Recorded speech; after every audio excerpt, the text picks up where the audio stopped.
Class 12 के हमारे सारे चैंपियन बच्चे, बेटा मुझे नहीं पता अभी आपकी जो प्रिपरेशन है, तैयारी है, वो कहां पर एग्जिस्ट करती है, पर यदि आप एक फ्रेश रीस्टार्ट करना चाहते हो, एक बढ़िया वाला कमबैक करना चाहते हो, तो ये वाला वीडियो आपके लिए बहुत काम का होने वाला है। क्योंकि इस वाले वीडियो में हम सारी चीजों के बारे में बात करेंगे कि कहां से किस टाइप के क्वेश्चंस आते हैं, क्या आपके स्ट्रॉन्ग पॉइंट्स हैं, कौन से आपके वीक पॉइंट्स है, प्रिपरेशन कैसी करनी है, क्वेश्चंस कैसे लगाने हैं, कौन से वीडियोस देखने से आपको बहुत ज्यादा फायदा मिलेगा, स्टडी मटेरियल कहां से आपको मिलेगा, सारी चीजें बात करूंगा। बहुत ध्यान से देखिएगा, ये वीडियो आपके लिए बहुत हेल्पफुल होने वाला है।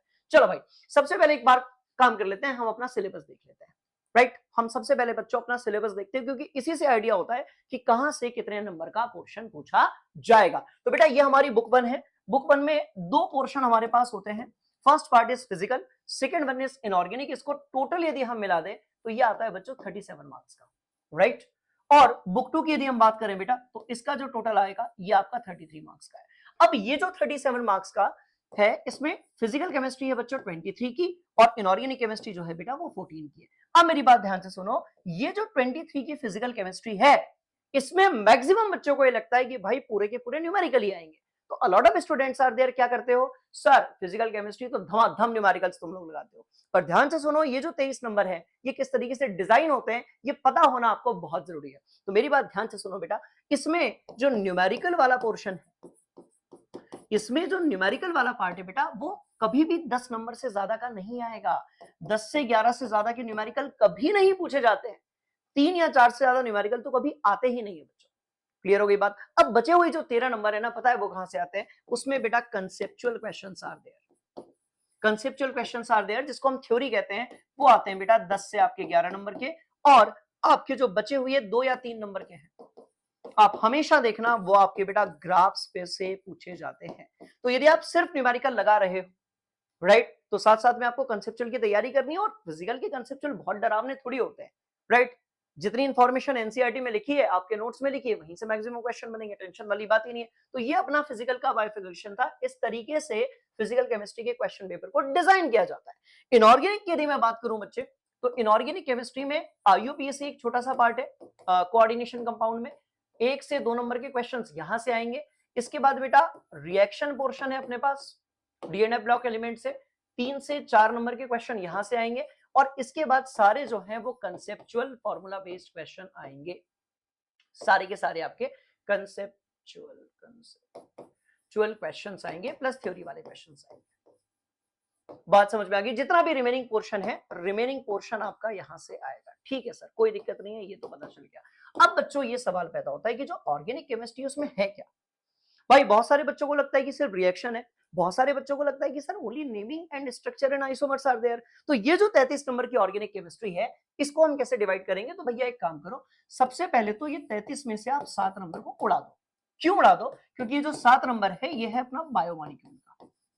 और बायोमॉलिक्यूल इनमें से किसी भी चैप्टर से डायरेक्टली कनेक्टेड तो है नहीं। सिर्फ यदि अपन ग्लूकोज की केमिकल रिएक्शंस को हटा दें तो बायोमॉलिक्यूल एक सेपरेट टॉपिक है। और जो बायो वाले बच्चे उन्होंने तो 11th में भी पढ़ा हुआ है, एकदम थ्योरेटिकल टॉपिक है। आप पूरी एनसीईआरटी बढ़िया से यदि करोगे, पीवाईक्यूज लगाओगे इसके, तो आपके मार्क्स पूरे आ जाने। एकदम सिंपल क्वेश्चन आता है।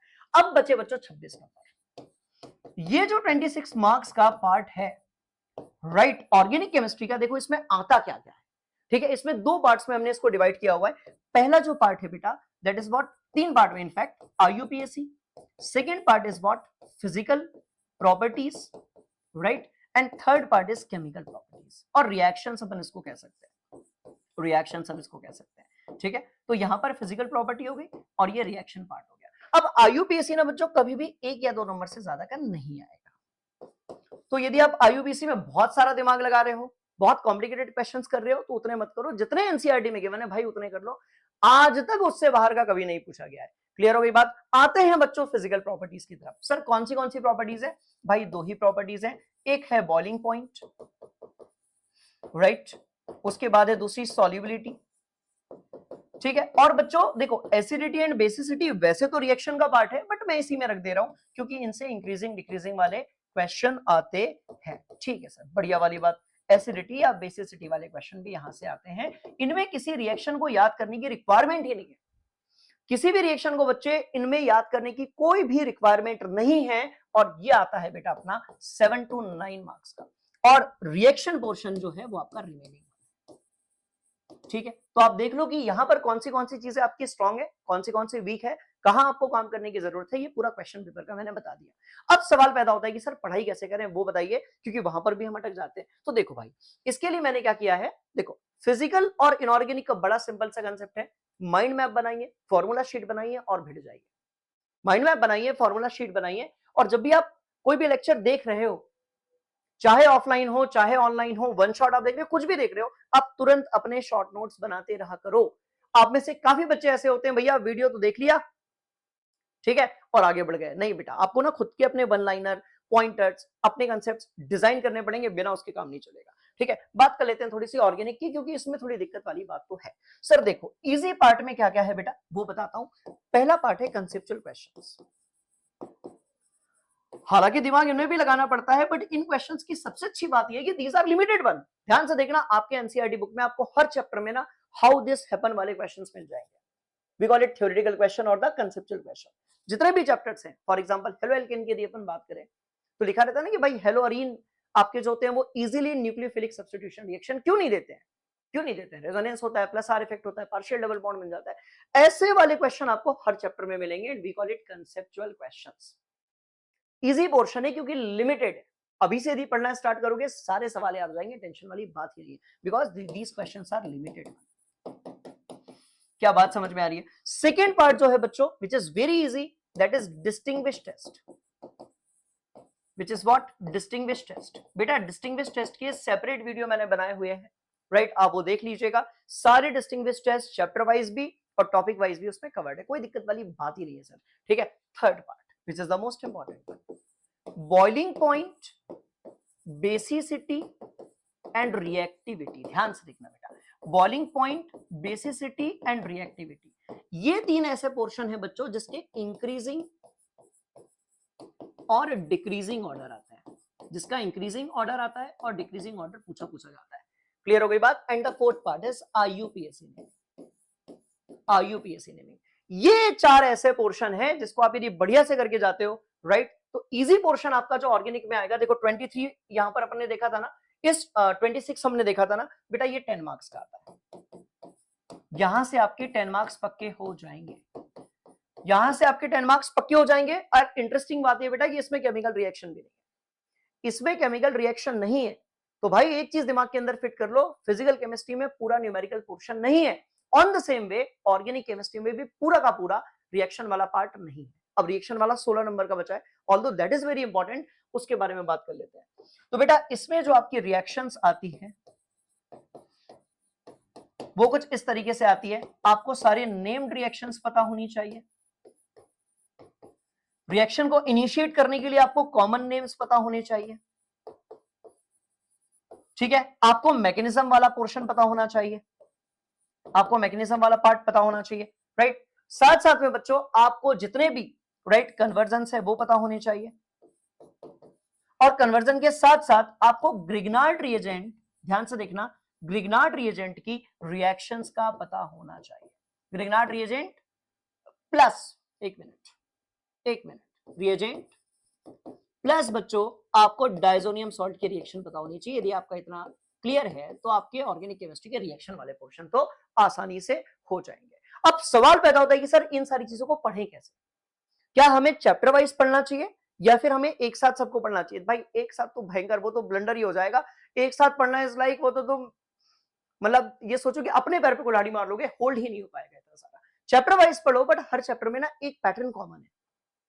आईयूपीएससी naming, classification, physical properties, preparation, chemical reaction, ये पैटर्न सब जगह पर फॉलो होगा। तो आप चैप्टर वाइज पढ़ो, but again the same thing बेटा कि आप जहां से भी पढ़ रहे हो, जैसे भी पढ़ रहे हो, प्लीज आप साथ साथ में अपने नोट्स बनाओ, आप इंस्टेंट नोट्स बनाओ।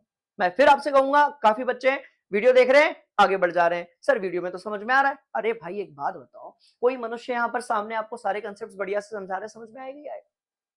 नहीं समझ में आने वाली कोई बात ही नहीं है। प्रॉब्लम आती है उसको होल्ड करने में। होल्ड कैसे होगा? सर हमें ना इंस्टेंट उसको लिख लेना है कॉपी में बढ़िया तरीके से, और टॉपिक वाइज स्टडी करनी है, बताएंगे उसके बारे में आगे। ठीक है, चलो। तो बेटा ये वाला अपना इजी पार्ट हो गया। वो वाला अपना कॉम्प्लेक्स पार्ट हो गया। यहां से लगभग 10 नंबर का, यहां से अप्रोक्सीमेटली 16 मार्क्स का आपका जो है वो पूछा जाएगा। बायोमोलिक्यूल्स को तो भैया सबसे पहले कर ही लो, उसको इसके बिल्कुल भी मत करो। चलो अब बढ़ते हैं थोड़ा सा बच्चों आगे और बात करते हैं स्टार्ट कैसे करें फ्रेश प्रिपरेशन, है ना। जैसे ब्लर हुआ था ना, ऐसा ब्लर नहीं होना है अपने को, ध्यान से देखना। कैसे करें सर एकदम बढ़िया वाला प्रिपरेशन, ये बताइए। देख भाई बहुत सिंपल सी चीजें हैं। अपने चैप्टर का जो सिलेबस होता है किसी भी चैप्टर का बहुत बड़ा होता है।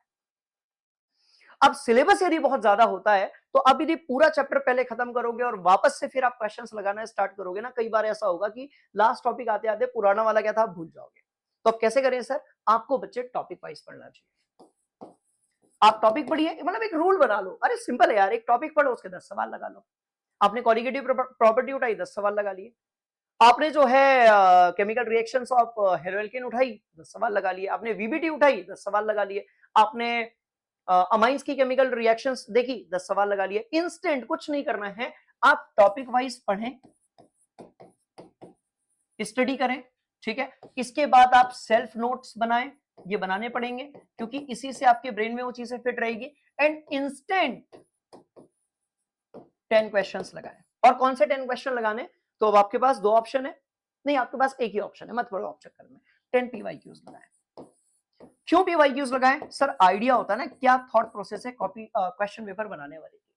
तो सबसे अच्छा तरीका है कि टॉपिक वाइज उठाइए, इसके सेल्फ नोट्स बनाइए, इंस्टेंट बनाइए, वन लाइनर बनाइए, माइंड मैप के बनाए, कोई फर्क नहीं पड़ता। और उसके बाद बेटा इंस्टेंट आप 10 पीवाईक्यूज लगा दो। आप देखना एक टाइम बाद ना आपको विजुलाइज होने लगेगा कि जब क्वेश्चन पेपर आएगा तो उसमें इस टाइप की चीजें आएंगी, ठीक है। ये पहला पार्ट। दूसरा पार्ट, ओनली स्टडी करने से कुछ होने वाला नहीं है बच्चों, ठीक है। सिर्फ स्टडी करने से कुछ होने वाला नहीं है। प्लीज आप लिखकर स्टडी करें। मैं हर बार आपसे कहता हूं, आप लिखकर पढ़ाई करें, लिखकर नोट्स बनाएं, लिखकर क्वेश्चंस करें। जब हम लिखकर करते हैं तो वो डेटाबेस हमारे पास जमा हो जाता है। इसका एक फायदा और है, कुछ समय बाद जब आप वापस से उन चीजों को रिवाइज करने जाओगे तो भाई कहां वो वीडियो को ढूंढोगे और कहां पर जाकर किस इंटरवल में सर ने क्या पढ़ाया था वो ढूंढोगे। तो बेस्ट ऑप्शन ये भैया कि जब आप पढ़ाई कर रहे हो प्लीज लिखकर नोट्स बनाओ। क्लियर हो गई बात। And third and the most important part, never skip NCERT, never skip NCERT. अब बेटा जिस टाइम पर आप हो ना, आप क्या करोगे, अलग अलग रेफरेंस बुक्स की तरफ जाओगे, क्वेश्चन बैंक की तरफ जाओगे, सैंपल पेपर की तरफ जाओगे, सब कुछ बढ़िया है, कोई दिक्कत नहीं है। Please never skip NCERT. इसके हमारे बच्चों के सारे टेक्स्ट करने ही करने हैं, सारे एग्जाम्पलर करने हैं। एग्जाम्पल पहले लिख देते हैं, एनसीईआरटी का पार्ट है। और तीसरे बेटा जितने भी एग्जाम्पलर क्वेश्चन है, मैं हर बार आपको अगर बताता हूं कि एग्जाम्पलर जरूर करो, इससे आपको अप्रोच मिलेगी, इससे ना आपको अप्रोच मिलेगी। क्लियर होगी बात। आपको किसी भी चैप्टर का रिवीजन यदि करना है, आपको लगता है कि भाई मेरी सारी तैयारी हो गई, सब पढ़ लिया मैंने, रिवीजन यदि करना है, please solve the exemplar questions. Sir क्या फायदा है उसका, देख भाई उसमें एमसीक्यूज गिवन है, असर्शन रीजन गिवन है, मैच द कॉलम गिवन है, कंसेप्चुअल क्वेश्चन गिवन है, हॉट्स क्वेश्चन गिवन है, कॉम्पिटेंसी बेस्ड क्वेश्चन गिवन है। भैया एक ही जगह पर यदि आपको सारे क्वेश्चंस मिल रहे हैं, इसका मतलब यह है कि आपकी तैयारी बहुत सही हो जाने वाली है। तो ये चीज बच्चों अपने को ध्यान रखना है। कोई दिक्कत ही नहीं है यार, इतनी आप मेहनत करोगे, आप डिजर्व करोगे एक अच्छा रिजल्ट। अब स्टार्ट तो करो, ठीक है। But the most important part, please topic wise study करो, चैप्टर वाइज स्टडी मत करो। मैं हर वीडियो में आपको बताता हूं, टॉपिक वाइज स्टडी करिए, इंस्टेंट नोट्स बनाइए, इंस्टेंट 10 पीवाईक्यूज लगाइए, सारी कहानी आपके सामने अपने आप क्लियर होती जाएगी। And you will come to know कि आपके पास क्वेश्चन बैंक का एक खुद का कलेक्शन बन जाएगा बेटा। और ये आपको बहुत ज्यादा हेल्प करेगा जब आप एग्जाम के 2 दिन पहले तैयारी करोगे, क्योंकि आप ही वो पर्सन हो ना जो खुद को सबसे अच्छा तरीके से किसी कॉन्सेप्ट को समझा सकते हो। टीचर सेकेंडरी है, यू आर द प्राइमरी, ठीक है। तो आराम से हो जाएगा, टेंशन लेने का ही नहीं है भाई। देख लो एक बार सारी चीजें क्या क्या अपने को करनी है। मैंने विद रिस्पेक्ट टू मार्क्स बताया है ताकि आप एकदम फोकस्ड होकर टू द पॉइंट समझ सको, राइट। और ये थी सारी कहानी। And wish you all the best बच्चों, ठीक है। और यदि कोई परेशानी आ रही है तो कमेंट सेक्शन में लिख देना। मिलते हैं अगले लेक्चर में, बने रहिए अकेडमी के साथ। Thank you so much. जय हिंद, जय भारत।